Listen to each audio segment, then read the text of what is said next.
Renew commitments, new pledges and debates harnessing solidarity to solve the world's climate challenges dominate the second day of the 27th Global Climate Conference, taking center stage in Egypt, where world leaders are recommitting to the Paris deal in a fresh effort to reduce heightening carbon emissions, threatening the world's future.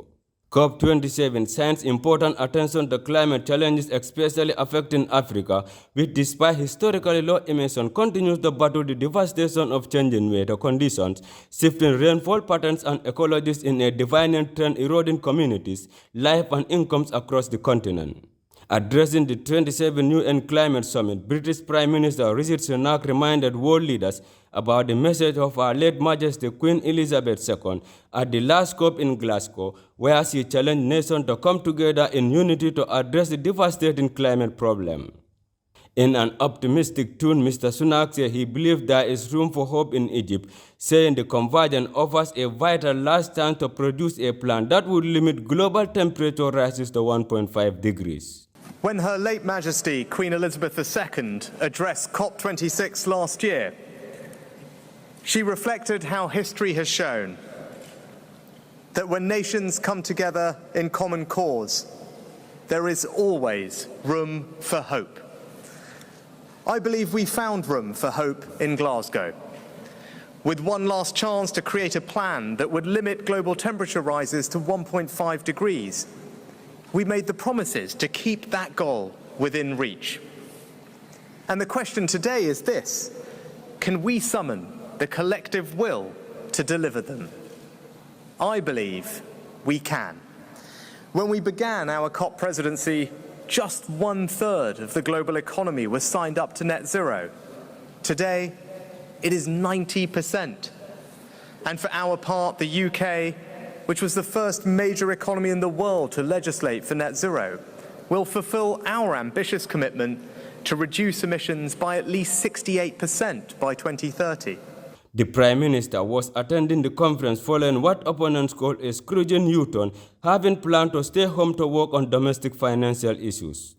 The summit is Mr. Sunak's first outing since becoming Prime Minister, joining world leaders such as US President Joe Biden and French President Emmanuel Macron.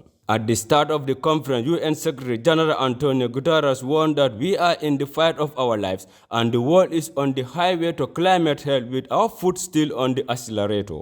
Our planet's population will cross a new threshold. The 8 billionth member of our human family will be born. This milestone puts into perspective what this climate conference is all about. How will we answer when baby 8 billion is old enough to ask, what did you do for our world and for our planet when you had the chance? Excellencies, this UN climate conference is a reminder that the answer is in our hands. And the clock is ticking. We are in the fight of our lives and we are losing. Greenhouse gas emissions keep growing, global temperatures keep rising, and our planet is fast approaching tipping points that will make climate chaos irreversible. We are on a highway to climate hell with our foot still on the accelerator. Leaders took turn to address the summit with a unifying objective to find solutions to the growing impact of climate change. Une COP de la justice climatique, une COP de la mise en œuvre, ça a été dit par plusieurs avant moi, de travaux qui sont indispensables et donc le remercier pour ce parfait accueil. The high-level conference congregates world leaders, ministers and climate activists across the globe with a singular agenda to cut down carbon output and global greenhouse emissions.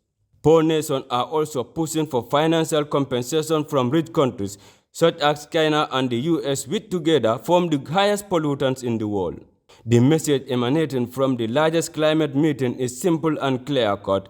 Unless and until big two nations cut down their high emissions, the impact of climate change will remain a massive threat to humanity, while poor nations will bear the highest consequences of changing weather conditions.